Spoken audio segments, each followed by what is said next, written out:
Assistant commissioner Aurangzeb Saddu की असास कफालत के नाम पर लूट मार करने वालों के खिलाफ कार्रवाई। खवातीन से फ्रॉड करने वाले 4 मुलजमान को गिरफ्तार कर लिया गया।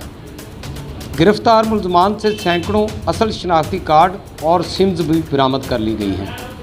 मुलजमान खवातीन से शनाख्ती कार्ड लेकर सिम इशू करवाते, बाद में एहसास कफालत के पैसे निकलवाते। खवातीन के नाम पर सिम्स को गैर कानूनी तौर पर भी इस्तेमाल किया जाता रहा।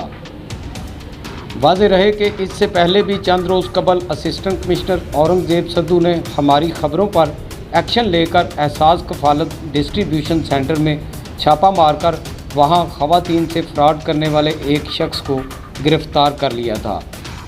तो इस तरह असिस्टेंट कमिश्नर कसूर ने बेहतरीन कारकर्दगी की है, जिस पर अवामी समाजी हलकों ने उनको उनकी अच्छी कारकर्दगी पर खराज तहसीन पेश किया है।